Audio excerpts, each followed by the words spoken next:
Hi అందరికీ welcome to my channel. ప్రతి ఒక్కరికి లైఫ్లో ఒక డ్రీమ్ అనేది ఉంటుంది కదా. మా పిల్లలు ఎలా ఉండాలి, అలా ఉండాలి, పిల్లలు మనకి నచ్చే విధంగా ఉండాలని అందరూ కోరుకుంటారు. సో ఇది మనం ఏంటంటే పిల్లలు పుట్టిన తర్వాత నుంచి వాళ్ళకి చెప్పాలనుకుంటాం. మీరు ఎలా ఉండండి, వాళ్ళని ఎలా పెంచాలి ఏంటనేది తర్వాత నుంచి ఆలోచిస్తాం. కానీ ఏంటంటే పిల్లలు కడుపులో ఉన్నప్పుడే మనం ఈ విధంగా పిల్లలు ఎలా ఉండాలి ఏంటి అనేది మనం కడుపులో ఉన్నప్పటి నుంచి పిల్లలకి నేర్పించాలి. అందరూ ఏమనుకుంటారంటే ఈ విషయం కోసమే నేను ఇప్పుడు ఒక మంచి విషయం అయితే మీతో షేర్ చేసుకుంటాను. గర్భ సంస్కారం పిల్లలు ఎలా ఉండాలి అని అనేది కడుపులో ఉన్నప్పటి నుంచే మనం వాళ్ళకి నేర్పించాలి. గర్భ సంస్కారం అనే దాని ద్వారా నేను దీనికోసం ఆల్రెడీ వీడియో చేయాలనుకుంటే ఒక 1 year ముందే చేసేదాన్ని. కానీ నేను కడుపుతో ఉండేటప్పుడు మా చిన్న పాప కడుపులో ఉండేటప్పుడు ఈ గర్భ సంస్కారం గురించి యూట్యూబ్లో ఒక వీడియో అయితే చూశాను. ఆ వీడియో చూడగానే అనిపించింది ఇది నిజమా కాదా, లేకపోతే ఇలాంటి వీడియోస్ చాలా మంది చేస్తూ ఉంటారు, ఫేక్ ఏమో నన్ను అనుకునేదాన్ని.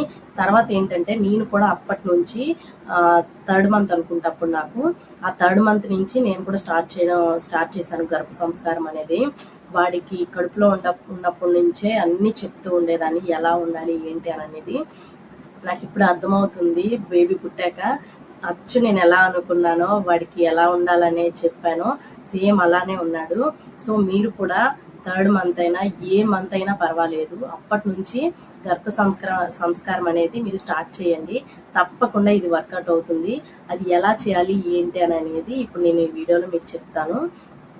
3rd monthలో ఉండేటప్పుడు బేబీకి మన అంటే పొట్ట పైన చేయి పెడుతూ మనకి ఎలా ఉండాలి బేబీ ఏంటి అని అనేది చెప్తూ ఉండాలి వాళ్ళకి.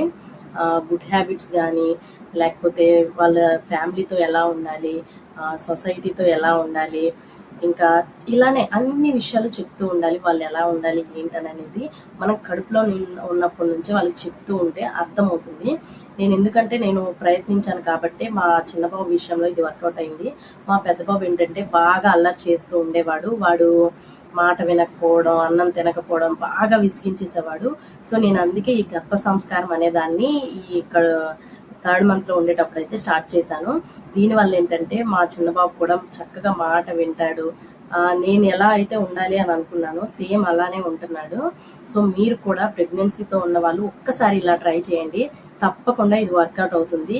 ఈ గర్భ సంస్కారం అనేది నేను ఇంకా డీటెయిల్గా వీడియో కావాలి అని అంటే కామెంట్స్లో కామెంట్ చేయండి. డీటెయిల్గా ఇంకో వీడియో చేసి చెప్తాను. ప్రెగ్నెన్సీతో ఉన్న చాలా మంది ఇలాంటి బేబీకి ఎప్పుడెప్పుడు చూస్తామా అని ఆరాటపడుతూ ఉంటారు కదా. అదే కాకుండా వాళ్ళని ఎలా పెంచాలి ఏంటి అనే దానికోసం కూడా చాలా మంది ఆలోచిస్తూ ఉంటారు కదా. సో అలాంటి ప్రతి ఒక్క పేరెంట్కి, అలాంటి ప్రతి ఒక్క మదర్కి అయితే వీడియో షేర్ చేయండి. దాని ద్వారా వాళ్ళు కూడా వాళ్ళ పిల్లలు ఎలా ఉండాలి అని అనుకుంటున్నారో అదే విధంగా వాళ్ళు మార్చుకోవడానికి ట్రై చేస్తారు. సో వీడియో నచ్చితే లైక్ చేయండి, షేర్ చేయండి, కామెంట్ చేయండి.